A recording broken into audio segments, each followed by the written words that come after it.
Graça e paz a todos. Amém. Que alegria poder estar aqui novamente com vocês. Mais uma oportunidade, mesmo levando em consideração todo esse momento que nós estamos enfrentando. É um momento adverso e talvez inesperado pela grande maioria dos presentes. Mas sabemos que em todas as coisas o Senhor é soberano. E por sua infinita bondade nós estamos aqui. Obrigado, pastor João, nosso amigo, pastora Sandra, e toda essa igreja que não deixa de ser a nossa família em Cristo. É um prazer muito grande estar aqui. Amém, queridos? Abra sua Bíblia comigo em Atos dos Apóstolos, capítulo 12, por gentileza. Nós vamos ler o verso de número 5. Atos, capítulo de número 12, verso de número 5. Enquanto os irmãos encontram, com a permissão do pastor, havia falado com ele antes, nós também trouxemos alguns pães para abençoar o ministério. Esses pães estão com um pouco mais de cuidado no seu preparo, devido a esse período que nós estamos enfrentando, não tem manuseio manual, depois que ele sai do forno. E também a minha esposa, ela trouxe com todo cuidado um álcool para poder higienizar com cada pão que alguém for levar antes que você leve para a sua casa. Então, com todos esses cuidados, teremos alguns pães na saída. Tá bom, gente? Glória a Deus. Quem encontrou Atos, capítulo de número 12, verso 5, você pode confirmar com um amém? Diz assim o texto. Pedro, pois, era guardado na prisão, mas a igreja fazia contínua oração por ele a Deus. Podemos repetir todos juntos no 3? Vamos lá? 1, 2, 3. Pedro, porém, era guardado na prisão, mas a igreja fazia contínua oração por ele a Deus. Sente-se adorando, se você pode. Glória a Deus. A proposta, meus irmãos, por esta causa me ponho de joelho, nos fez a meditar um pouco nesse texto. E Deus nos levou a ler um pouco mais sobre a importância da oração, principalmente nesse período que nós estamos enfrentando. Por esta causa me ponho de joelho. Que causa seria essa? Cada um tem a sua causa pessoal em oração a Deus, mas a igreja também é a causa das nossas vitórias, porque nós formamos a igreja, individualmente não somos a igreja. Somos templo do Espírito Santo, mas eu com vocês, nós juntos, e mais os demais irmãos, somos a igreja de Cristo. Esta é a nossa causa, a nossa luta aqui na terra. Mas por que Deus me levou no capítulo 12 do livro dos Atos dos Apóstolos? Porque nesse tempo, a igreja primitiva formada no Pentecostes passava por um período de perseguição. E não é agora que a igreja é perseguida. Desde que a igreja nasceu, a igreja é perseguida aqui na terra. E no capítulo 12, começa falando sobre os maus tratos que a igreja sofria através de Herodes. Esse Herodes, na verdade, ele não é nome, ele é um título. Assim como o imperador, assim como César, assim como o faraó. E esse Herodes que nós estamos falando é o Herodes Agripa, ou Agripa para alguns, primeiro. E quem era ele? Ele era neto de Herodes o Grande, o Magno, que arrancou a cabeça de João Batista, você conhece muito bem Mateus capítulo 14. Então fica fácil entender aqui que este Herodes, Agripa I, ele tinha no seu DNA o desejo de matar profeta, de judiar de alguém, ou de ferir pessoas. E o verso de número 1, você vai perceber, do capítulo 12, se você manteve sua Bíblia comigo aberta, diz que por aquele mesmo tempo, o rei Herodes estendeu as mãos sobre alguns da igreja para os maltratar. Então quer dizer que a igreja não sofre maus tratos somente nesse tempo contemporâneo. A igreja vem sendo maltratada há muito tempo, desde que ela foi formada no dia de Pentecostes. Mas antes, no Velho Testamentário, você vai perceber que os profetas, os homens de Deus, já eram perseguidos na terra. Só que tem um detalhe: quanto mais eles eram perseguidos, mais eles cresciam.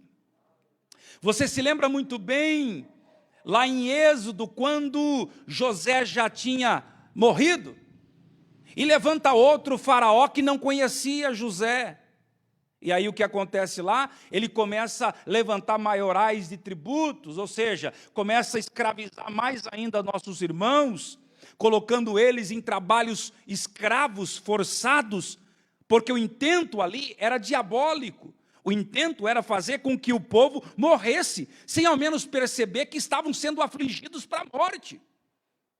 Só que você vai entender lá no livro de Êxodo, que o texto é tão interessante, no capítulo 1, verso 12, que quanto mais a igreja, ou melhor, o povo de Deus era afligido e perseguido, mais eles cresciam e se multiplicavam. Então, em outras palavras, pode bater, mas bate com muita força na igreja de Cristo. Pode usar a pandemia, pode usar o coronavírus ou Covid-19, que seja como quiser, pode o tiroteio, pode tentar perseguir de todo jeito, e eu não estou rindo aqui, tirando sarro de alguma situação, mas é porque pode bater. Quanto mais bate, mais a igreja cresce, glória. E para que a gente libera, primeiro glória a Deus com muita força, deixa que bate em você, deixa que persiga você. Quanto mais bate, mais você está crescendo e glorificando o nome do Senhor. Quem veio comigo adorar? Aleluia! Glória a Deus! Agora, olha que interessante, versículo de número 2, acompanhe comigo na sua Bíblia.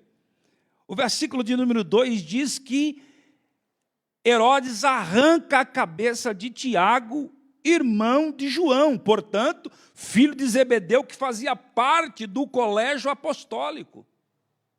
Ele mata Tiago, irmão de João. Na verdade, meus irmãos, Tiago perdeu a cabeça por causa do evangelho. Ele fazia parte do colégio apostólico.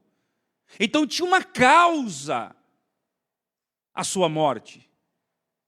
Meus irmãos, todos nós passaremos pela perseguição. Todos nós passaremos pelas provas, mas se a causa da tua luta, se a causa da tua prova foi o evangelho, descansa no Senhor, porque se Ele fez a promessa está de pé, e ela não tarda em cumprir na sua vida. Sendo assim, ele arrebenta com Tiago, só que a trama era derrubar toda a igreja. Meus irmãos, você precisa entender uma coisa, nós precisamos entender que o intento aqui não era somente com Pedro ou Tiago, ou João, não, era contra a igreja. Por trás de tudo isso, era plano diabólico, ele queria destruir a igreja. Então tudo que você vê hoje aí, rede social, o povo arrebentando com os crentes, arrebentando com a igreja, não entra nessa polêmica não. Deixa o povo que briga, que já gosta de uma briguinha, fica lá. Não entra não. Sabe por quê? Porque quem te defende é Jesus de Nazaré. Ô glória! Naquele dia, meu filho, até quem não acredita, eu estava falando com os irmãos esses dias, O ateu, um minuto, eu acredito nisso, um minuto depois que ele morreu, ele acredita mais em Deus do que muitos crentes que estão dentro das igrejas. Então deixa que fale, meu filho, deixa que fale. Se tem promessa, fica tranquilo, descansa, porque Jesus está cuidando de tudo para você, ô glória. O que eu faço, pastor? Simplesmente coloque esta causa nos teus joelhos. Agora olha para o texto do versículo 1 ainda. Eu peguei alguns pontos que eu quero viajar nesse texto, vou para o verso 1, verso 3, verso 4 e volto ao verso 1, porque eu gosto de fazer essas viagens no texto e esses miúdos são gostosos. Por quê? Porque tem algo aqui no versículo 1 que me chama muita atenção. E o que é, pastor?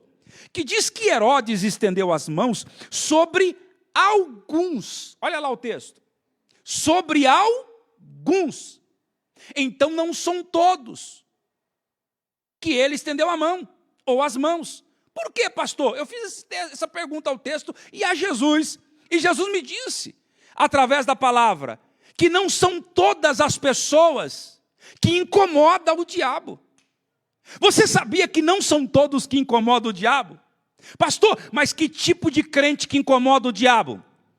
Crente que ora, crente que crê, crente que obedece, crente que lê Bíblia, crente que vem para o culto, ou que assiste em casa, mas está ali participando como se fosse presencial. Esse tipo de crente, o diabo está lá dizendo, eu vou matar, eu vou destruir, eu vou derrubar. Porque crente que não ora, o diabo nem está aí com ele, nem sabe aonde ele mora, nem se interessa, porque não incomoda ele. Mas quer ver um crente sem incomodar o diabo? Começa a orar para ver, começa a acreditar nas promessas para ver, começa a descansar na hora da luta para ver. Mas deixa eu te dar um recado dos céus para você hoje. Não importa a trama do diabo por trás da tua vida, se o teu joelho está no chão, Deus garante que nem depois de uma semana o diabo vai matar, porque a promessa está de pé de vida. Ô glória! Olha que interessante, meus irmãos. Então aqui fica explicado, pastor João, que não são todas as pessoas que incomodam o diabo. Não são todas as pessoas. Algumas pessoas vão incomodar. No verso de número 3, acompanhe comigo. O texto diz, e vendo que isso agradara aos judeus, continuou mandando prender também a Pedro. E era o dia dos asmos, ou seja, o período da Páscoa. Então, na verdade, o que acontece aqui no verso 3? Herodes prende Pedro, porque ele viu que teve prestígio na morte que acabou de cometer sobre Tiago.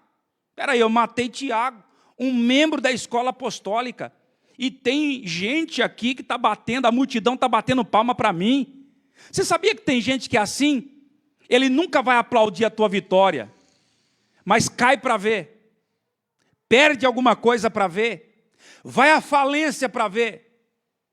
Começa a contar para algumas pessoas que você está na luta, está na prova. As pessoas vão dizer o quê?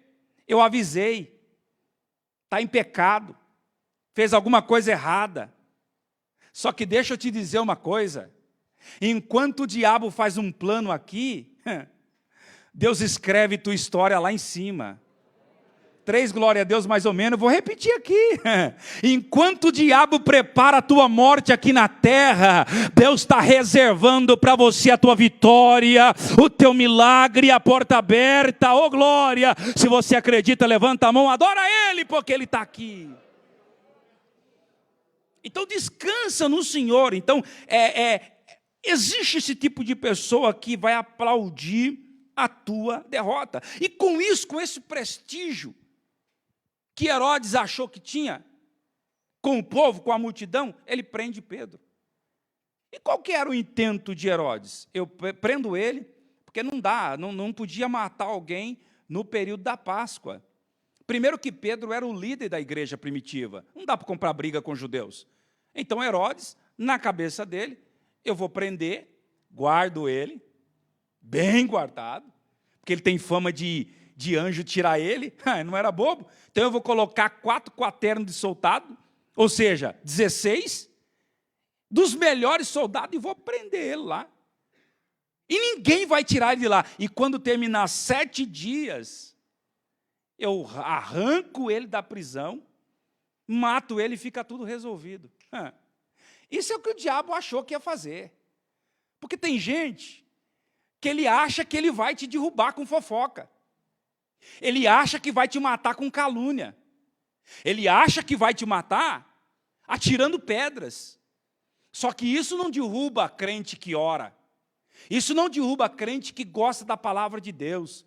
Derruba uma meia dúzia por aí. Mas eu quero ver derrubar um crente que ora. Eu quero ver uma família ser rachada, destruída, se tiver uma pessoa, um membro desta família, com o joelho no chão, pedindo por esta casa. Oh glória! Então deixa eu profetizar na tua vida, a tua casa será guardada por Deus. Por mais que tenha alguém nesta cidade querendo a destruição da tua família, se você ainda coloca a tua família no joelho, descansa como Pedro, porque a vitória já está marcada, o dia e a hora para acontecer na tua vida. E eu sinto Deus aqui nesta noite dizendo: abra a tua boca, adore a Ele, porque se está no joelho, está no esconderijo do Altíssimo. Aleluia, você pode adorar a Ele. Aleluia. Mas, na verdade, a maioria do povo está preocupado, na verdade, é com quem cai, com quem está fraco. Hoje em dia, é muito fácil a gente ver as pessoas que dizem assim: eu avisei fulano, viu? Se eu não tivesse falado, estava bom. É mais ou menos assim. Aí a pergunta inverte: mas o que você fez para ajudar? Orou? Eu vi aqui o pastor João fazendo a oração intercessória pelas pessoas que estão em casa, as pessoas que estavam vindo ainda, estavam em trânsito. E Deus me fez lembrar desse texto que nós iríamos ler e lemos agora há pouco. O que nós estamos fazendo para alguém, ao invés de condená-lo, ao invés de julgá-lo? A Bíblia julga sim. Mas antes de nós fazermos o nosso pré-julgamento humano, será que nós já oramos? Lembra de Eutico, quando Paulo estava no 3º andar pregando? O que diz o texto? Diz que Eutico cai da janela. Lembra disso? E ele cai e morre. O texto não deixa claro que ele morreu, mas se Paulo abraça ele e passa vida, é porque ele tinha perdido a dele. Só que interessante, ele é tipo aquele crente, Eutico é tipo aquele crente que vem na igreja e não presta atenção na palavra. Reclama de tudo. Pastora Sandra, sabe aquele tipo de crente? Eu sei que não tem aqui, mas por aí tem uma porção. Que ele até vem, mas ele não participa. Ele se envolve, mas não se compromete. Conhece alguém assim? Ele até está envolvido, carrega a Bíblia, ele vai para a igreja, chega no horário, sai no horário, mas não se compromete. Ele está aqui, mas a cabeça está longe.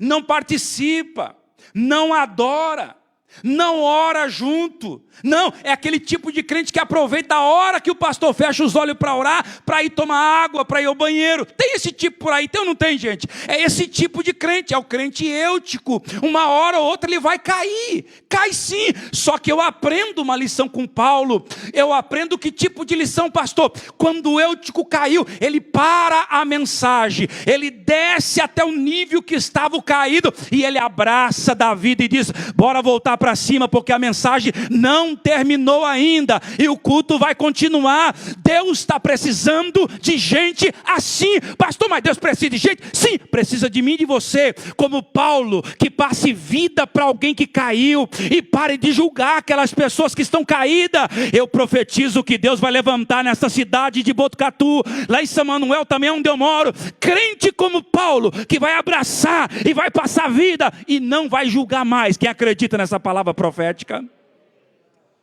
Está precisando de gente assim, que ora mais e critica menos. Agora, olha que coisa interessante que acontece aqui. Versículo 3. E vendo que isso agradara aos judeus, continuou. Esse aqui no original grego, continuou, é o mesmo que, significa o seu desejo de fazer mal. Desejo de fazer mal. Ele continuou, ou seja, ele viu que tinha prestígio, aquilo potencializou, o prestígio que demonstrou à multidão, fez com que o seu desejo de fazer mal fosse potencializado. Você sabia que tem gente que quando ele começa a fazer o mal para alguém, o diabo vem e potencializa, e aí ele vira um assassino em potencial? É crente, mas ele pode matar alguém, pode matar com uma mentira, pode matar com uma fofoca, pode matar com uma intriga, sabe aquele negócio do diz-me, diz? Não, eu ouvi falar, mas nem diga que foi eu que falei. Conhece alguém assim? Não, eu vou te contar, meu pai diz assim, pastor, ele está com 85 anos de idade, ele diz assim, que existe uma verdade, que na verdade é uma mentira com uma roupa de verdade. É aquela verdade que a pessoa chega assim e diz assim, olha, eu vou falar o que falaram de você, fulano falou isso, e arrebentou com você.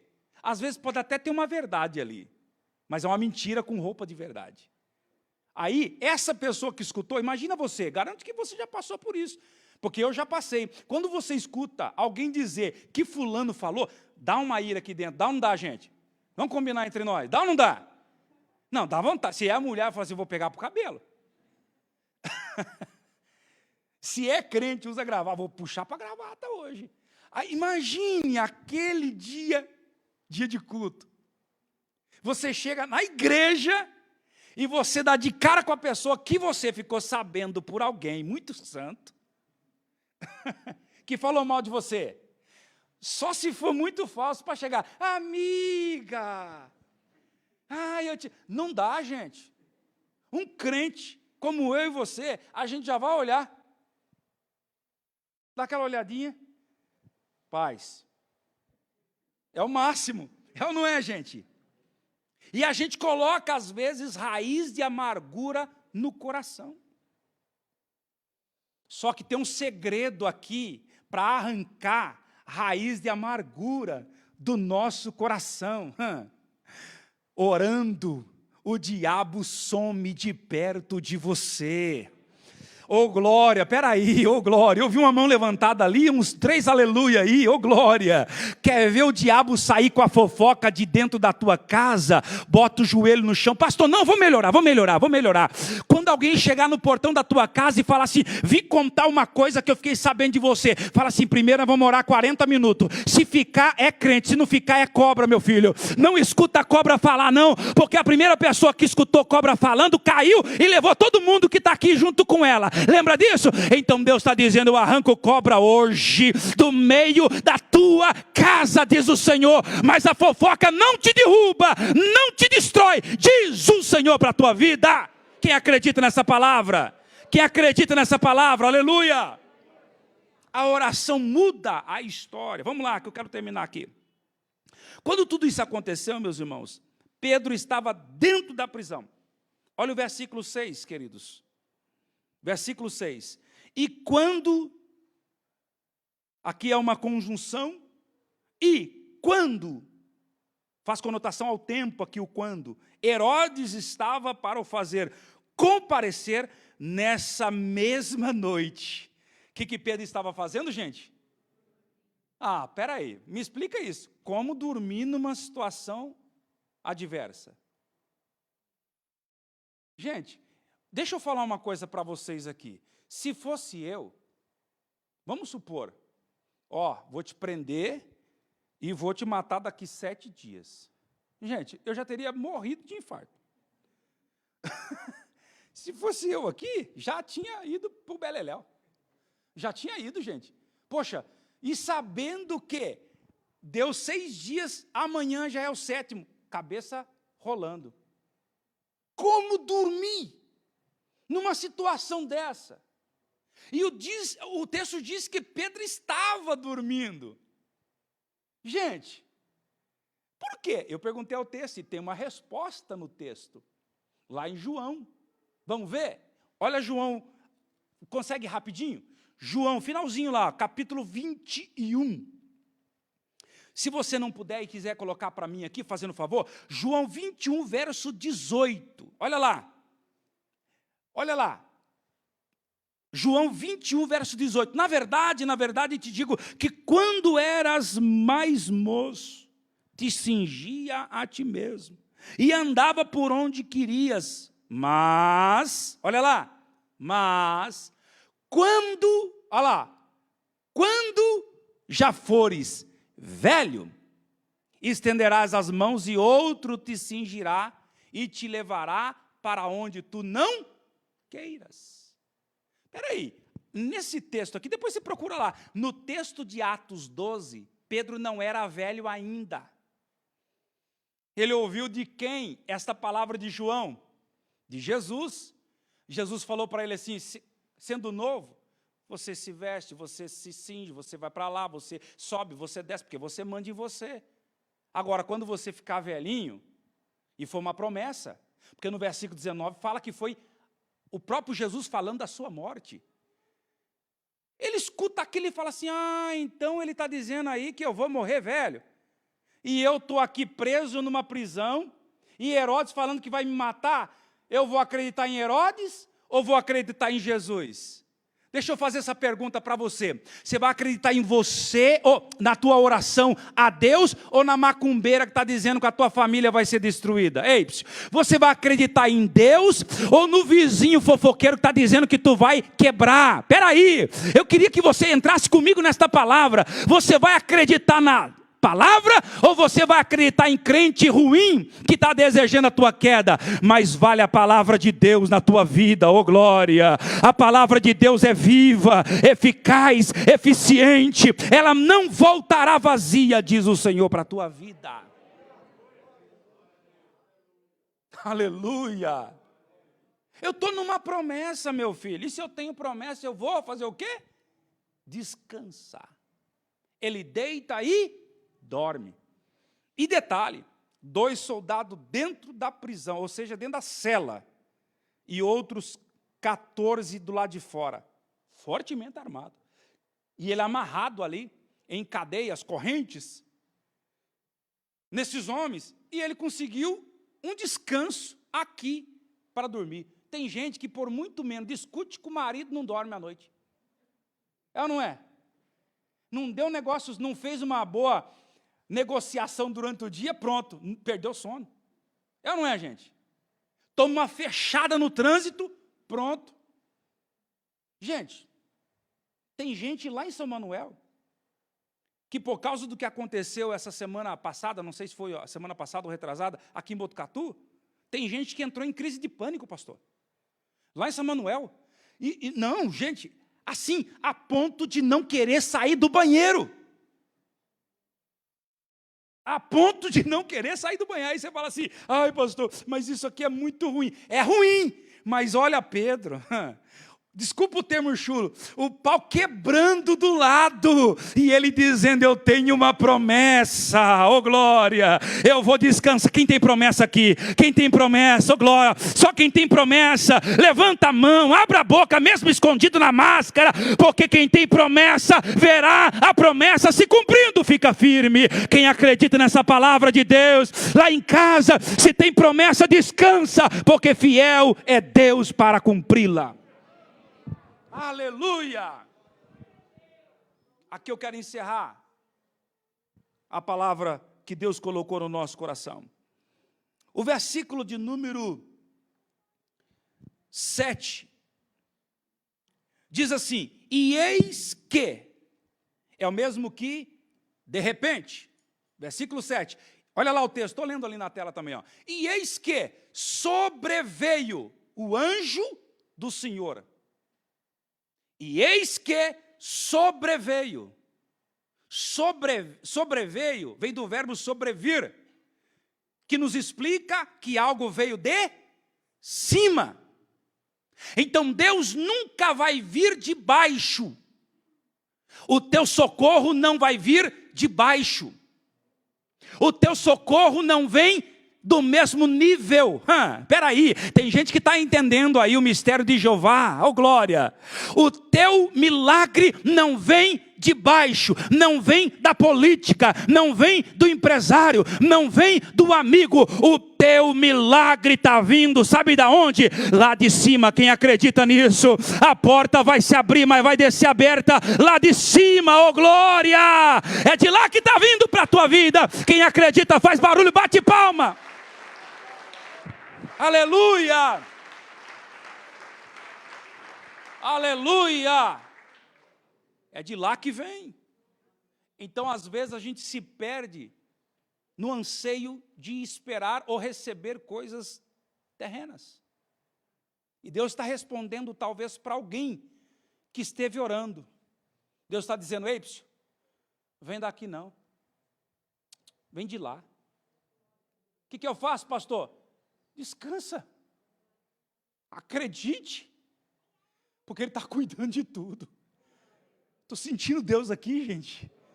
Estou sentindo uma graça de Deus falando essa palavra. É Deus que escolheu essa data para falar com alguém. Ei, descansa, porque eu estou cuidando de tudo. Oh, aleluia, quem está sentindo mesmo que eu estou sentindo, tem uma graça de Deus aqui, uma atmosfera espiritual aqui nesta casa, dizendo: pode descansar minha filha, pode descansar meu filho, enquanto você está descansando e buscando a minha face, eu estou cuidando de tudo para você, eu estou visitando a tua casa, eu estou visitando teus filhos, eu estou visitando o teu emprego, eu estou cuidando de tudo. Oh glória, Deus está visitando alguém agora, uma causa impossível. Deus está dizendo: eu estou visitando agora, porque o teu milagre não vem daqui de baixo, o teu milagre está vindo lá de cima, e aqui sou eu mesmo, diz o Senhor, que desço para responder a tua oração.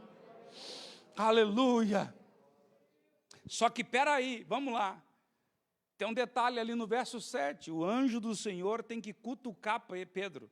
Olha lá, porque ali diz que o anjo tocou em Pedro no lado. Eu comecei a pensar sobre esse texto, porque tem gente que Deus manda descansar, e ele descansa demais. Conhece gente assim? Deus fala assim: ó, pode descansar, ele está descansando até agora. Aí ele não resolve mais agir pela causa. Pedro. Descansa, Pedro. Vou descansar, mas o anjo... gente, resplandeceu uma luz na prisão. Já era para ter despertado. Abriu as cadeias. Já era para ter despertado. Não, o anjo vai lá e... Tem crente que Deus está precisando tocar nele. Se é que me entende. Para voltar a ser o que era. Para orar como orava antes. Para trabalhar como trabalhava antes. Deus está dizendo: eu vou mandar meu anjo, ele vai acordar a gente que está dormindo o sono da indolência. Deus está me trazendo esta palavra ao coração e está queimando. Diga para a minha igreja: não durma mais, porque Deus está te despertando para algo ainda maior que você ainda não viveu. Oh, aleluia, quem acredita nisso, tem coisas maiores te esperando depois do sono. Levanta, meu filho, porque Deus está preparando algo diferente para você. Escute isso, gente.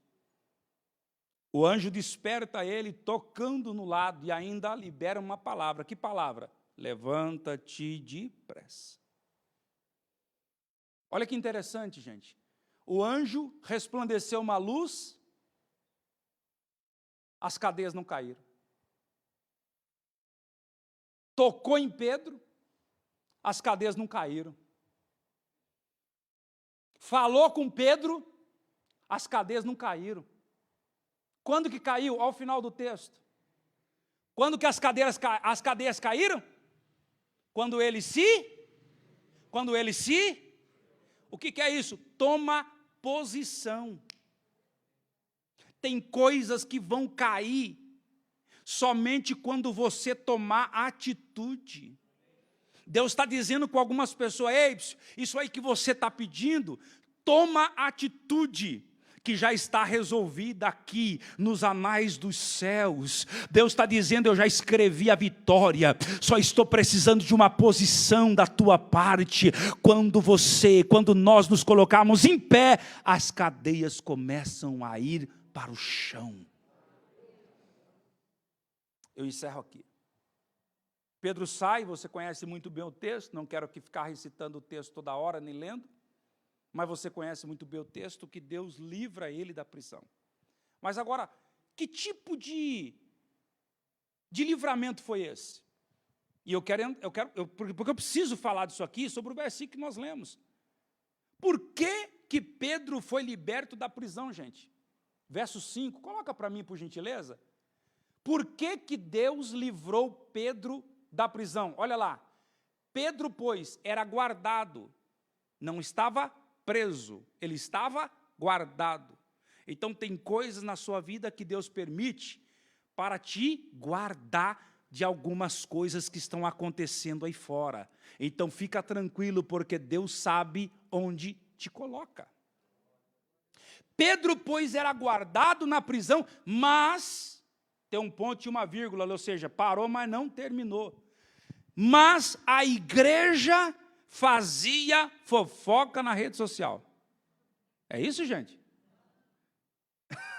No Instagram, então. Nem isso. A igreja fazia o quê? Contínua. O que é uma oração contínua? Uma oração incessante. Era tipo assim, sabe aqueles crentes mais antigos? Que enquanto Deus não responder, eu não vou parar de orar. Ah, como eu tenho vontade de encontrar um crente desse de novo para dar um abraço nele. Porque Deus está precisando ver esse tipo de crente. Enquanto eu não ver a porta aberta, eu não vou parar de orar. Hoje, desculpa o termo que eu quero usar hoje aqui com vocês, mas não é para te ofender. Tem uma geração de crente mimimi, é uma geração de crente fraco. Que tipo de crente é esse? Que veio o primeiro vento, ele diz: eu vou sair da igreja, eu vou parar de orar, eu não quero saber de nada. Mas eu quero pegar um crente como este da igreja primitiva, que dobrou o joelho e falou lá na casa de Maria: eu não vou levantar enquanto Deus não trazer Pedro aqui. Quem é que acredita no poder da oração? E se acredita no poder da oração, não pare de orar, coloque esta causa no joelho, porque uma hora o Pedro da tua vida vai bater na porta da tua casa. Quem acredita nisso? Espera aí, tem gente que não pegou ainda. O Pedro que você está pedindo vai bater na porta da tua casa e vai dizer: abra, porque eu vou entrar. A bênção vai entrar, o milagre vai entrar. Quem acredita nessa palavra? A igreja fazia contínua oração. Se é uma oração contínua, quando Pedro foi preso, a igreja dobrou o joelho e ela não saiu, enquanto não deu 7 dias. Ah, como é bom se você está diante desse povo. Agora, olha só, não vou ler mais, mas o texto diz que quando Pedro sai dali, ele vai, se eu não me engano, deixa eu ver aqui, não vou recitar o verso 12, diz que eles foram à casa, ele foi à casa de Maria, e lá ele encontrou todos, olha lá o texto, e considerando ele isso, foi à casa de Maria, já que foi colocado aqui na tela, eu vou ler. Mãe de João, que tinha por sobrenome Marcos, onde muitos estavam o quê? E fazia o quê? Gente, se fosse hoje em dia, uma pessoa que foi liberta, aonde ele ia? Eu vou para a avenida. Eu quero que todo mundo veja que eu saí. Já vai tirar uma selfie, não é não? Não, pega um ângulo aí que tem uma iluminação legal. E pá, pega uma foto. Não, porque eu preciso. Eu fiquei uma semana preso. Todo mundo tem que saber. Eu preciso ter um monte de like aqui, porque o povo precisa saber onde eu estava. Pedro faz o quê? Eu vou na oração. Oh, glória! Você tem que aprender. Vamos aprender com Pedro. Está difícil, o culto de oração ainda é melhor. Oh, glória! Aí eu acabei de sair de uma prova, não tem problema. Não é porque eu estava na prova que eu vou esquecer. Eu vou para onde tem gente orando. Quem é que vai para onde tem gente orando? Deus está dizendo: ande com quem ora, convive com quem ora, coma com quem ore. Coloca gente que ora no teu carro, coloca gente que ora na tua casa, e você verá o milagre de Deus na tua vida. Quem acredita nisso? Só quem acredita, libera a mão esquerda e a mão direita e bate uma na outra, o mais forte que você pode. Aleluia! Aleluia! Aleluia!